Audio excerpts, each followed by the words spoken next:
These were people who built their own airplanes, with their own concepts, their own designs, their own engineering. The average man in the street could relate to that, and did so. Each person felt that they were in that cockpit with Jimmy Doolittle, or they were doing it instead of him. They were American public heroes.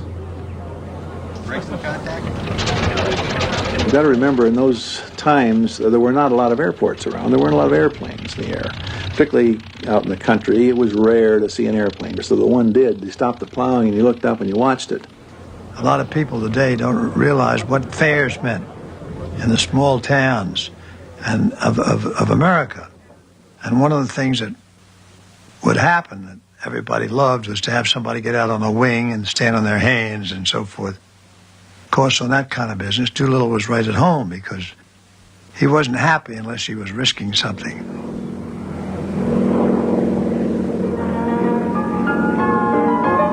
There's no doubt that he was a daredevil. He risked his neck doing acrobatics, doing crazy stunts, like riding between the wheels of an airplane when Mr. DeMille was making a film. America was thrilled by the exploits of Doolittle and the other daredevils, who seemed immune to fear, who laughed at danger, who tried anything and everything, whatever the risk.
His idea of fun, of course, as he points out sometimes in his notes and so forth, I was a mischief maker, he admits, and I had good, clean fun. Well, his idea of good, clean fun would not be yours and mine. Diving down on 3 soldiers to scare them, skimming right over their heads. They waved and he's upset because he didn't scare them enough, so he kind of does it again. This time a soldier falls flat in his face, he thinks he's killed him. He lands nearby, runs over, and finds the soldier is all right. Now that's irresponsible, but a minute or two before he was teaching students, and he was a very tough instructor, a very strict disciplinarian. So how do you put these two together?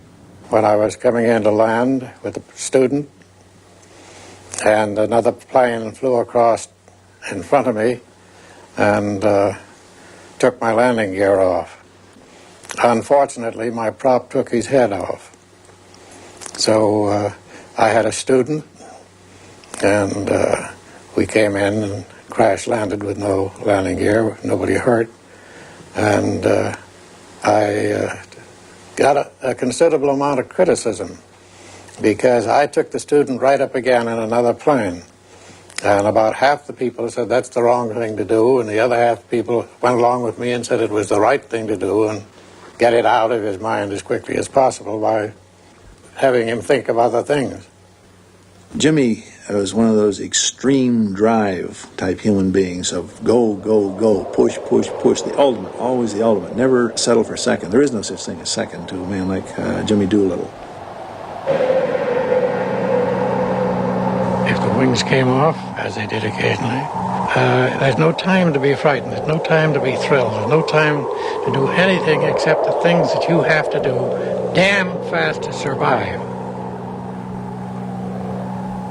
They humorously called me the master of the calculated risk because I calculated each risk in order to determine what it was and minimize the likelihood of destruction. Your best laid plans sometimes went awry, did they not? Yes, quite frequently. But How many? after you've given it your best, after you've given it a good think, and done your very best, if it goes awry, why, you still have a certain amount of satisfaction. He didn't have instruments yet, but he somehow got lost in the fog and knew he had to land because he was running out of fuel.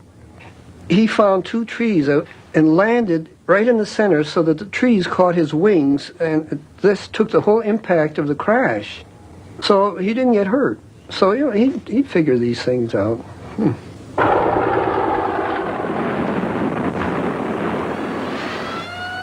How many airplanes you figure you busted up in your life? I've saved my life 3 times by jumping in a chute. I've landed wrecked airplanes 3 times and got bunged up, but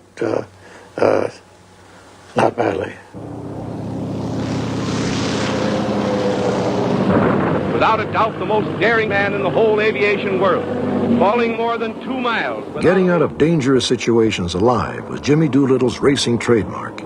But there was one race and one particular airplane that tested Doolittle the flyer, Doolittle the daredevil, and Doolittle the aeronautical engineer to the very limit. The year was 1932.